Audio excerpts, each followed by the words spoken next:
O ronco é um som causado pela vibração do ar ao passar por uma garganta com tecido flácido. Esse tecido pode obstruir ou estreitar a passagem do ar. É o que provoca o barulho.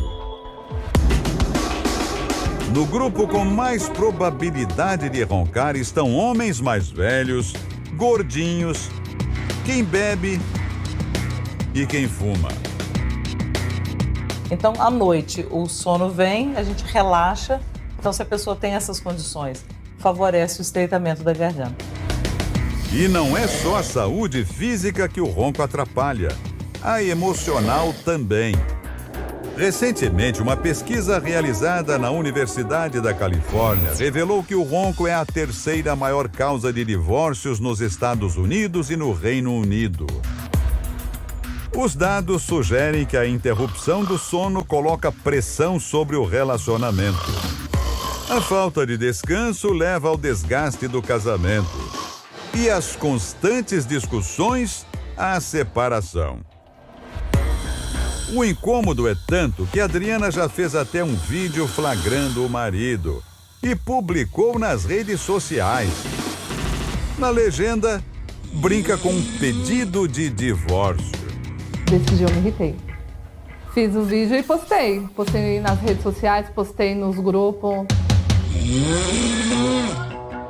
A gente brinca, mas é difícil. Tem hora que irrita. Um ronco como o de Douglas pode ser medido por um aparelho chamado decibelímetro, que ajuda a mensurar a intensidade do barulho. Segundo os especialistas, o ronco varia entre 70 e 90 decibéis. O que pode ser comparado ao barulho do secador de cabelo, motor de caminhão, furadeira. E não para por aí. Um dado surpreendente mostra que existem recordes de roncos que quase se igualam aos decibéis de uma turbina de avião. Agora, imagina dividir o quarto com alguém que emite esse som.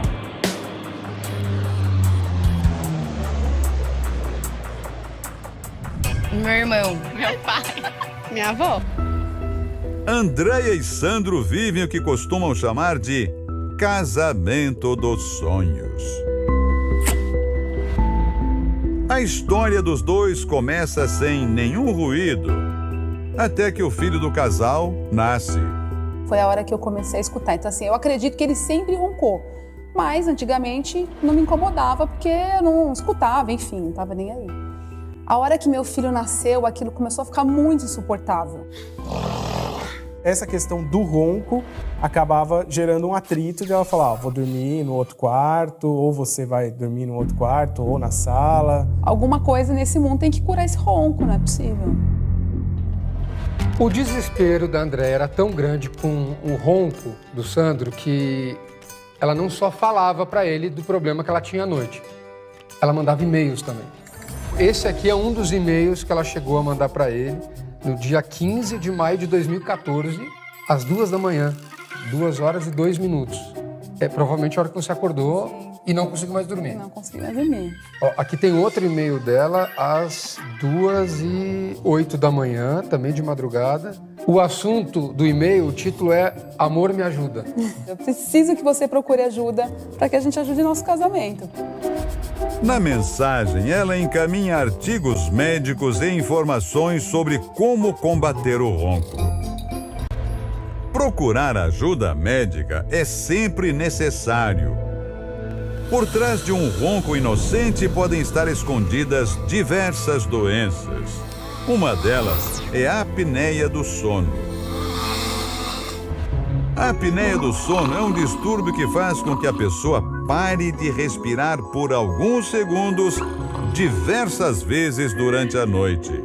Normalmente é caracterizada por roncos fortes e engasgos frequentes. Segundo o Instituto do Sono, 40 milhões de brasileiros sofrem de apneia, a maioria homens. A testosterona, né, que é o hormônio masculino, favorece a flacidez dessa musculatura da faringe e o depósito da gordura do homem é mais na região superior. O Sandro estava muito acima do peso, roncava alto e todos os dias. Antes de acontecer isso, há um tempo atrás eu falaria, não é possível, é só um ronco, gente. Mas não é, o ronco pode ser algo realmente avassalador na vida do casal. Quando se casa tem aquela frase, né, que na doença, né? É até que o ronco nos separe. Mas nesse caso o ronco não separou. Nesse caso, não.